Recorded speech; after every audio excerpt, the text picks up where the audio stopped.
పితా పుత్ర పవిత్రాత్మ నామమున ఆమెన్. క్రీస్తునాథుని యందు మిక్కిలి ప్రియ సహోదరి సహోదరులారా, ఈ వాక్య పరిచర్యకి మిమ్మందరినీ ప్రభు పేరిట ప్రేమతో ఆహ్వానిస్తున్నాను. మత్తయి శుభవార్త 20వ అధ్యాయము 26 నుండి 28 వరకు పవిత్ర వచనములు. మీలో ఎవడైనా గొప్పవాడు కాదలచినా అతడు మీకు సేవకుడై ఉండవలెను. మీలో ఎవడైనా ప్రథముడు కాదలచినా అతడు మీకు దాసుడై ఉండవలెను.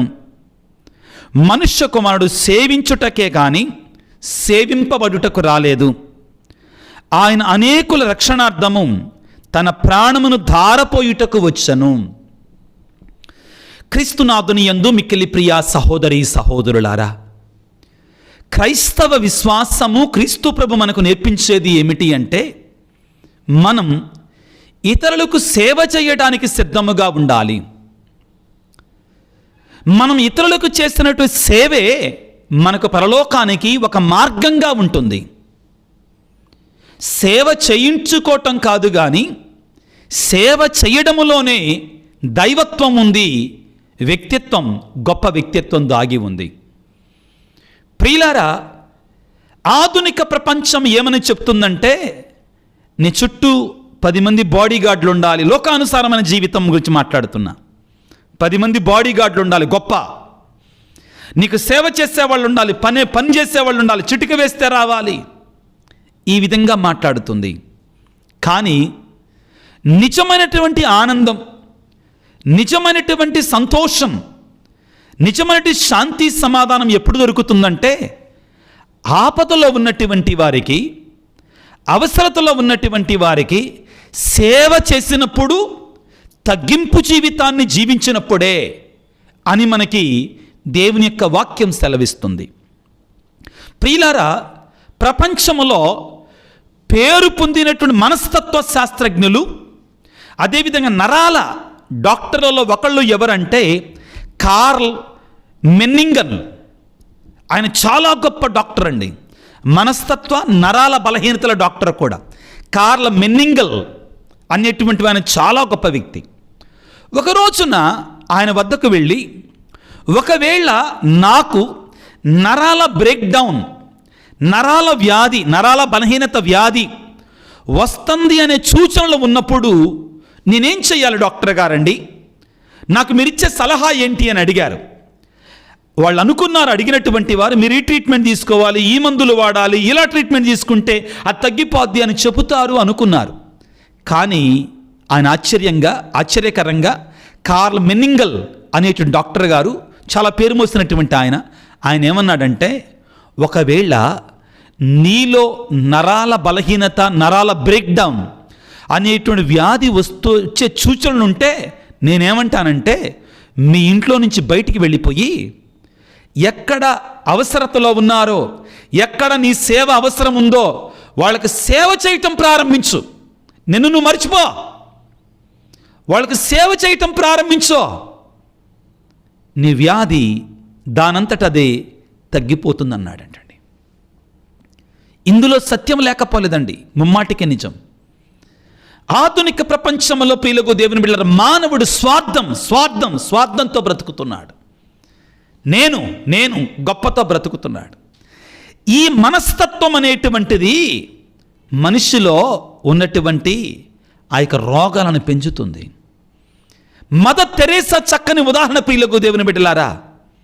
ఆమె సేవా జీవితం ద్వారా లోకానికి గొప్ప వ్యక్తిగా, సేవే ఆమెను గొప్పదానిగా చేసింది. ప్రపంచంలో పిల్లలు గొప్ప వ్యక్తులను తీసుకోండి, మన జ్ఞాపకం వచ్చేటువంటి వారు రాజులు, యుద్ధాలు చేసినటువంటి వాళ్ళు కాదు. నెల్సన్ మండేలా దక్షిణాఫ్రికా దేశానికి ఆయన చేసినట్టు సేవ అనన్య సామాన్యమైనది, వేనోళ్ల కొనియాడదగినటువంటిది. 27 సంవత్సరాల పాటు అతను లా చేశాడు, చదివిన తర్వాత 27 సంవత్సరాల పాటు తన చెరసాలలో ఉంచారు, జైల్లో ఉంచారు. కానీ తొణకలా బెణకలా తగ్గింపు, దీనత, వినయంతో బ్రతికాడు. అబ్రహాం లింకన్ గారు అమెరికాని అగ్రరాజ్యం అమెరికాని పరిపాలించినటువంటి గొప్ప నాయకులలో మొట్టమొదటి వరుసలో ఉంటాడు అబ్రహాం లింకన్ గారు. కానీ ఆయన జీవితాన్ని మనం పరిశీలిస్తే ఆయన ప్రెసిడెంట్ ఆఫ్ అమెరికాగా ఉన్నా కానీ చాలా దీనత కలిగి బ్రతికేవాడంటండి. గర్వం ఎప్పుడు ఉండేది కాదంటండి. ఇటువంటి వ్యక్తులు ప్రియులారా చరిత్రలో నిలిచిపోయారు. నిజమే, అడాల్ఫ్ హిట్లర్ లాంటి వాళ్ళు ఉన్నారు. ఎందుకు గుర్తెచ్చుకుంటాం? అబ్బా చండాలపోడు ఇట్లాంటి వాడిని ఇట్లాగా మనం తయారు కాకూడదని జ్ఞాపకం చేసుకుంటాం. కానీ ప్రియులారా నేను చెప్పినట్టు వ్యక్తులు ఎవరు? ఈ యొక్క నెల్సన్ మండేలా కావచ్చు, మదర్ తెరేసా కావచ్చు, అమెరికాని పరిపాలించినటువంటి అబ్రహాం లింకన్ కావచ్చు, అంతెందుకంటే మన భారతదేశాన్ని స్వతంత్రం కోసం ప్రాణమిచ్చినటువంటి మహాత్మా గాంధీ లాంటి వారి పిల్లరా, ఇదిగో ఈ ఆధునిక ప్రపంచంలో పిల్లరా బాగా ఎక్కువైంది. నేను ఒకళ్ళకి ఎక్కువ ఒకళ్ళకి తక్కువ కాదు, ఉన్నమాట చెప్తున్నా. ఒకరు ఎవరైనా పేరు కలిగినటువంటి వారు, కొద్ది మంచి పేరు వచ్చినటువంటి వాళ్ళు ఉంటే వాడి మీద నా రాళ్ళేసి 4 తిట్లు తిట్టి మనం ఫేమస్ అవడానికి ప్రయత్నం చేస్తున్నాం. ఈ కల్చర్ ఎక్కువైపోతుందండి. చాలా వీడియోలండి, అసలు దానికి ప్రూఫ్స్ లేవు, బేస్ లేదు, ఇక్కడ ఉందంట అంటున్నారు, చెప్పేస్తున్నారు వాళ్ళు ఇష్టం వచ్చినట్టుగా, నోటికి వచ్చినట్లుగా మాట్లాడతామే. అంబేద్కర్ లాంటి మహనీయుడి గురించి కొంతమంది వచ్చేసి వాళ్ళకి నోటికి వచ్చినట్టుగా చెడు మాట్లాడతారు. ప్రియులారా ఒకటి మనం గుర్తుంచుకోవాలి, ఒక మహోన్నతమైన వ్యక్తి గురించి మనం 4 రాళ్ళు వేయటం వల్ల ఎట్టి పరిస్థితుల్లో కూడా వాళ్ళ వ్యక్తిత్వాన్ని మనం తీసేయలేమండి. మన భారతదేశానికి సేవ చేసినటువంటి గొప్ప గొప్ప వ్యక్తిత్వాలు ఈ మహాత్మా గాంధీ, అంబేద్కరు, సర్దార్ వల్లభాయ్ పటేల్ వీళ్ళందరూ కూడా గౌరవనీయులండి. వాళ్ళని మనం ఏనాడు కూడా కించపరచకూడదండి. నీకు ఇష్టం లేకపోతే మౌనంగా ఉండు. వాళ్ళ జీవితాలను త్యాగం చేశారు, వాళ్ళ జీవితాలను మన కోసం పణంగా పెట్టారు.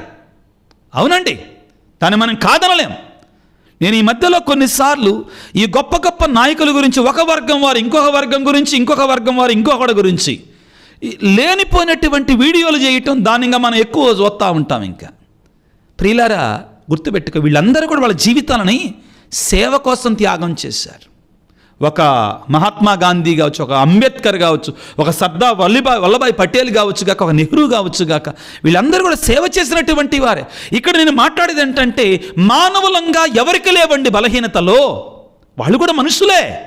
ఏదో ఒక సందర్భంలో అటు మహాత్మా గాంధీ కావచ్చు, లేకపోతే సర్దార్ వల్లభాయ్ పటేల్ కావచ్చు, ఇటు అంబేద్కర్ కావచ్చు, వాళ్ళ లోపాలలో వాళ్ళకు ఉండొచ్చు. వాళ్ళ దేవుడు ఎవరు కూడా దేవుళ్ళు కాదండి, మనుషులు. కానీ వాళ్ళు మనకు చేసినట్టు మేలుని, వాళ్ళు మనకు చేసిన సేవను మనం చూడాలి అంటున్నాను. వీళ్ళందరూ కూడా గొప్ప వ్యక్తులు ఎలాగా కాగలిగారు అంటే, వాళ్ళు సేవ చేయటానికి సిద్ధంగా ఉన్నారు, మంచిని అందించటానికి వాళ్ళు సిద్ధపడ్డారు. కాబట్టి ప్రియులకు దేవుని బిడ్డలారా, వారు ఈనాటికి కూడా కొనియాడబడుతున్నారు. ఈనాడు దేవుని యొక్క సందేశం యేసయ్య ఏమంటున్నాడంటే, ప్రియులారా, మీలో ఎవడైనా గొప్పవాడు కాదలచినచో అతడు మీకు సేవకుడిగా ఉండాలి. నువ్వు ఏ విధంగా ఉంటున్నావు క్రైస్తవుడిగా? ఈ శ్రమల కాలంలో బిడ్డలారా ముఖ్యంగా మనం తగ్గించుకోవాలి. దీనత దీనత దీనత బైబిల్ గ్రంథం ఆధారంగా మనకిచ్చినట్టు 7 చావైన పాపాలు 7. వాటిలో మొట్టమొదటి పాపం ఏంటో తెలుసా? గర్వం చాలా ప్రమాదకరమైనట్టు. నువ్వు ఒక సేవకుడిగా ఉండాలి, నీకెంత ఉన్నా కానీ అణిగిమడిగి ఉండాలి. తెలుగులో సామెత ఉంది కదండి, అన్నీ ఉన్న ఇస్తారా అణిగిమడిగి ఉంటుంది, ఏమి లేని ఇస్తారా ఎగిరెగిరి పడొద్దు. నేను ఆ విధంగా ఉండకూడదు మన దేవుని సన్నిధిలో. యేసు ప్రభువే ఒక చక్కని ఉదాహరణ ఇచ్చాడు బైబిల్లో. పరిసయ్యుడు గొప్పలు చెప్పుకుంటా దేవుడి దగ్గరికి వచ్చాడు, సుంకరి దీనతతోటి పశ్చాత్తాపముతో దేవుని దగ్గరికి వచ్చాడు. నువ్వే విధంగా ఉంటున్నావు? మదర్ తెరేసా ప్రియులకు దేవుని బిడ్డలారా, అంత గొప్ప సేవ చేసి కూడా అంతమంది ప్రజలకు ఒక తల్లి, ఆమె పేరే మదర్ అంటేనే అమ్మ, మదర్ తెరేసా. ఆ తల్లి అంత గొప్ప సేవ చేసిన తర్వాత కూడా ఏమని రాసుకుందో తెలుసా? All that I have done is just like a drop of water in the ocean అని అన్నదండి.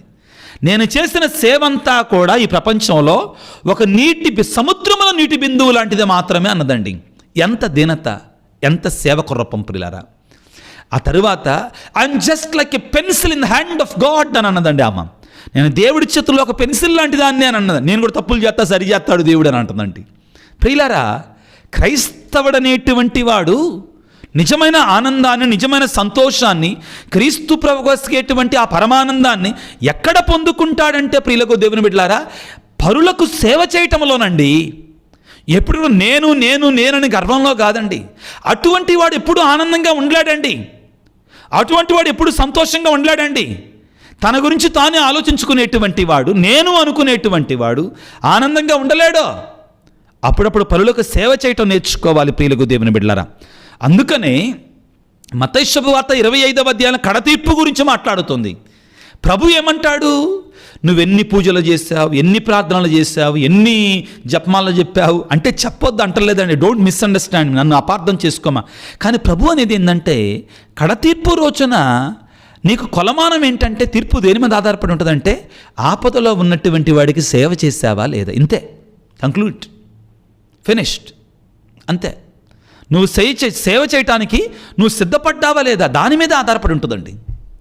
ఆత్మపరిశీలన చేసుకోవాలి. ఈ రోజున నీవు సేవకుడిగా ఉండడానికి ప్రయత్నం చేస్తున్నావా, గొప్పలు చెప్పుకునే వ్యక్తిగా ఉంటున్నావా, నీలో గర్వం ఉంటుందా, దేనత్వం ఉంటుందా, ఆత్మపరిశీలన చేసుకో. ఇక్కడ నాకు విశ్వాసం ఉంటే చాలు కుదరదండి. అది నీ నడక ద్వారా, నీ నడత ద్వారా, నీ క్రియల ద్వారా, నువ్వు ఇతరులకు సేవ చేయటం ద్వారా, నువ్వు సహాయం చేయటం ద్వారా. ప్రభు ఏమన్నాడండి? నీ దేవుడైనట్టు ప్రభువుని ఆరాధించన్నాడు. అది అయిపోలా. నీ పొరుగు వానికి సేవ చేయి, అప్పుడు అది పరిపూర్ణమవుతుందండి. నువ్వు రెండు బొమ్మ బొలుసులాగా, నాణ్యానికి ఉన్నట్టు రెండు వైపులలాగా రెండు ఉంటేనే నీకు రక్షణ, లేకపోతే రక్షణ లేదు. గుర్తుపెట్టుకో ప్రియులకు దేవుని బిడ్డలారా. యాకోబు పత్రికలో 2వ అధ్యాయం 24వ వచనం విధంగా సెలవిస్తుంది, కేవలము విశ్వాసము వలన మాత్రమే కాక వాని చేతల క్రియల వలన మానవుడు నీతిమంతునిగా ఎంచబడతాడు. నేను ప్రభువుని విశ్వసించా, నా ఇష్టం వచ్చినట్టుగా జీవించాననుకో, నీతి లేదు నాలో. నా క్రియల ద్వారా నేను నీతిమంతునిగా ఎంచబడతానండి. ఎటువంటి క్రియలు అంటండి? అదే అధ్యాయము 13వ వచనాన్ని చదువుకున్న పిల్లరా, కనికరము లేని వానికి కనికరము లేని తీర్పే ఉంటుంది. గుర్తుపెట్టుకో. నీలో ఇతరుల ఎడల కనికరము లేదనుకో, దయ లేదనుకో, సేవాభావం లేదనుకో, నీకు కూడా కఠినమైన తీర్పే ఉంటుంది. యాకోబు పత్రిక 2వ అధ్యాయం 13వ వచనం, కనికరము లేని వానికి కనికరము లేని తీర్పే దేవుడు విధిస్తాడు. కనికరము తీర్పు కంటే గొప్పది. సేవాభావాన్ని కలిగి ఉండాలి. ఆపదలో ఉన్నటువంటి వారిని ఆదుకోవాలి. డబ్బులుంటేనే సహాయం చేయలేము అనుకోమాకండి. డబ్బులు లేకపోయినా సహాయం చేయొచ్చండి. అన్ని సందర్భాల్లో డబ్బులే పనికిరావండి. బాధలో ఉన్నటువంటి వానికి ప్రేమతో ఒక మాట, అది సేవ. లేకపోతే రోడ్డు మీద పడిపోయినటువంటి వాడిని చెయ్యి పట్టుకొని లేపి పక్కన కూర్చోబెట్టడం ఒక సేవ. అవును ప్రియులారా, ఒక వ్యక్తిని అన్యాయంగా అక్రమంగా 10 మంది నిందిస్తుంటే అక్కడికి వెళ్ళి కొంచెం ధైర్యం చేసి, ఎందుకయ్యా అలా మాట్లాడతారు అంటే అందరు నోరు మూసుకుంటారు. అది గొప్ప సేవ. అవును ప్రియులకు దేవుని బిడ్డలారా, సేవ. Mother Teresa డబ్బుతోటి ప్రారంభించలా. ఆవిడట సేవ ప్రారంభించినప్పుడు ఆమె దగ్గర 5 రూపాయలు ఉన్నాయి అంటండి. సేవ ముగించినప్పుడు కూడా ఆమె దగ్గర అకౌంట్లో ఉంది 5 రూపాయలు. అకౌంట్ ఉందో లేదో నాకు తెలియదు కానీ 5 రూపాయలు. అందుకనే మదర్ తెరేసా యొక్క బొమ్మని కొన్నాళ్ళ క్రితం గౌరవప్రదంగా భారతదేశం డబ్బుల మీద ముద్రించిందండి. దేని మీద? 5 రూపాయల నాణ్యం మీద ముద్రించిందంటండి. డబ్బుతోటే సేవ కాదండి, ఆ హృదయం ఉండాలి, నీకు సేవ చేసే గుణం ఉండాలి. కాబట్టి ప్రభు ఏమంటున్నాడు? మీలో గొప్పవాడు కాదలిచినటువంటి వాడు సేవకుడిగా ఉండాలి అని పలికి తన గురించి తాను ఏమంటున్నాడు తెలుసా? మనుష్య కుమారుడు, యేసయ్య తన గురించి తాను మాట్లాడుతున్నాడు. మనుష్య కుమారుడు సేవ చేయటానికే వచ్చాడు కానీ సేవ పొందడానికి రాలేదన్నాడండి. ఎంత గొప్ప మాటలు ప్రియులారా. ప్రియమైన క్రైస్తవుడా, దేవుని దృష్టిలో నువ్వు గొప్పవాడివి కావాలంటే, గొప్పదానివి కావాలంటే దీనత ఉండాల్సిందే.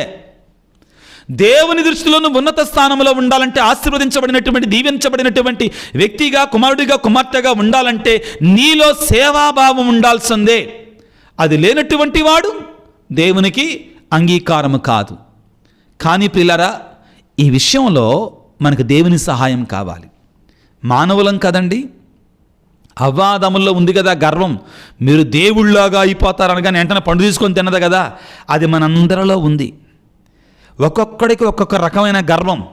నేను జ్ఞానవంతుడిని ఒకడు గర్విస్తే, నేను అందగాడినని ఒక అందగత్తెనని ఇంకో ఆమె గర్విస్తే, నేను ఎక్కువ వర్గం వాడిని, ఎక్కువ కులం వాడిని, లేకపోతే నేను ఎత్తుగా ఉన్నా, నేను పొట్టిగా ఉన్నా, నేను బలంగా ఉన్నా, నేను దృఢంగా ఉన్నా, నా డబ్బులు ఎక్కువ ఉన్నాయి, ఇవన్నీ గర్వాలేనండి.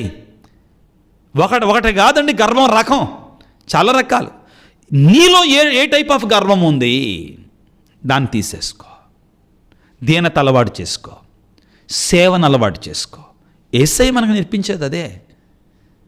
ఆయన చూపించిన బాటలో మనం నడవకుండా నేను దేవుని బిడ్డ నన్ను చెప్పుకుంటాను, దేవుని దీవెనలు ఎలా వస్తాయి మనకి రావు. ముఖ్యంగా ఈ శ్రమల కాలంలో ఆయన అనుసరించింది సిలువ బాట.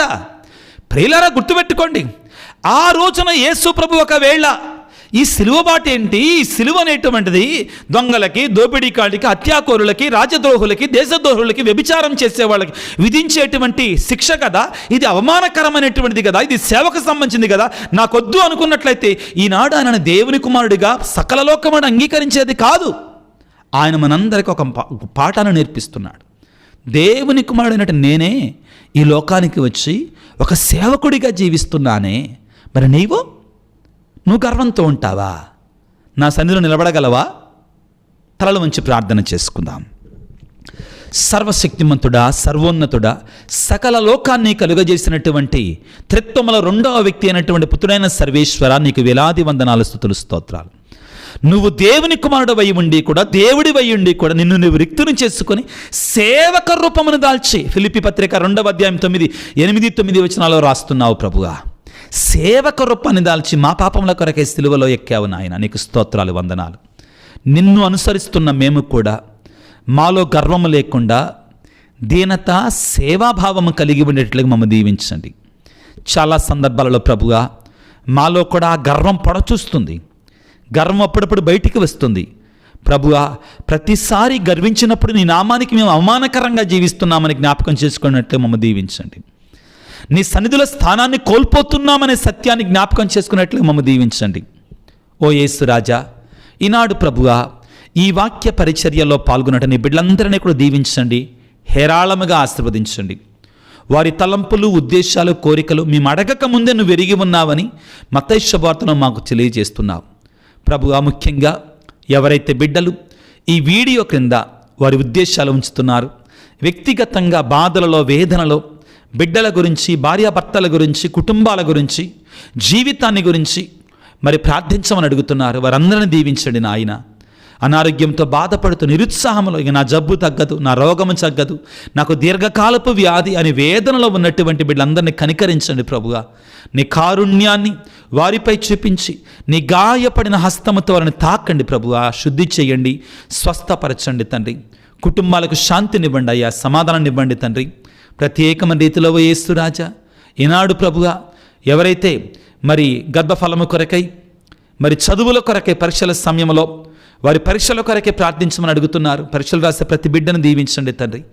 అదేవిధంగా ఉద్యోగము కొరకై, జీవితంలో స్థిరపడటం కొరకై, అప్పుల బాధలు తట్టుకోలేక ఉన్నటువంటి వారందరిని దీవించండి నా తండ్రి.